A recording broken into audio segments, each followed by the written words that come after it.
There's a statistic that I want to quote you that really will amaze you, I think, and it gets right to the heart of a dilemma that faces so many families today. 44% of Americans have an aging parent for whom they care and young children, which presents, of course, a real problem for those who are in the middle. How do you take care of the young and the older members of your family and make it all work? Well, there's a growing trend that's a very intriguing idea that is bringing the generations together, enriching the lives of everyone involved, or at least it can. Here's Good Morning America parenting contributor Ann Plachette Murphy.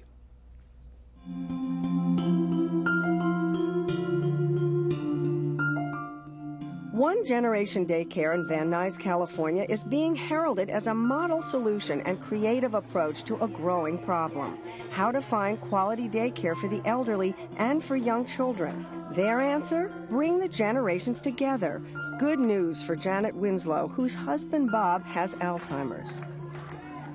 He likes to help with the kids, and so not only is he receiving care, but he has a sense that he is also giving care. He's there for me. He showed me how you do it. I feel this is a good place for kids to be, beyond being a wonderful preschool, having the neighbors next door, as the kids call the seniors. To give them the exposure to that must have such great value. I know for my kids it's definitely been beneficial. Cared for in adjoining facilities, the seniors and kids are given an opportunity to connect with each other up to 7 times a day.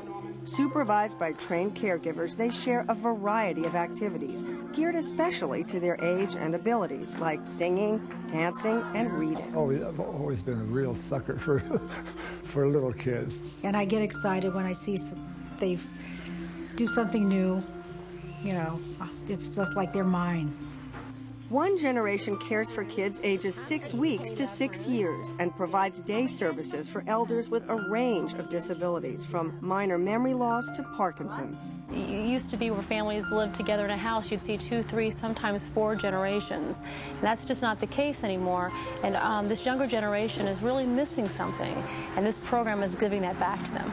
And the trend is catching on. There are now 500 similar programs nationwide.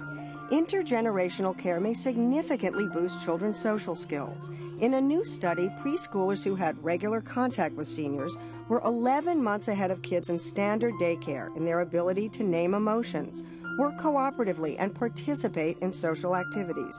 They also had better manners. They're probably going to be curious about things like wheelchairs and walkers and maybe oxygen tanks, but it's a wonderful opportunity for the kids to learn about people who are different.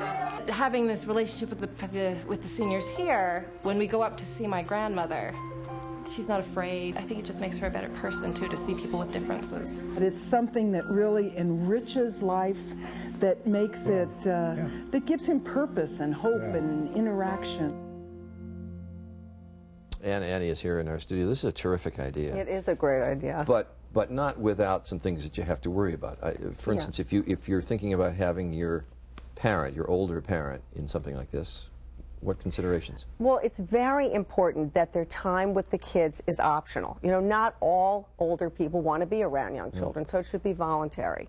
They also should have, you know, adult-only time, some time with their peers, and it shouldn't be all the time 24/7 with the kids. And the most important thing, Charlie, is that they have trained staff, cross-trained staff that knows how to handle this. So you're not pairing an easily frustrated child with a person with Alzheimer's. And then the kids have needs, too. Right. They really need, for example, that it be one-on-one interaction, not that they're sitting passively with elders watching a movie. Right. And, you know, they also really need contact with fit older people, because, you know, there are something like 45% of grandparents live more than 200 miles away from their grandchildren. So if this is their only contact with seniors, it can give them the wrong impression. So in fact, this daycare center has grand pals who come and visit, who are active, fit older people. And the most important thing is that they get health checks, because a bout of the flu can really could possibly be fatal to an older person. So these kids are checked every morning to make sure they're not sick. Yeah, that's right.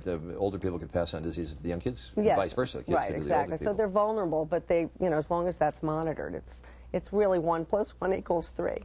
That's a very good way to put it. Yeah, exactly. All right, Ann, thanks very much. Thanks.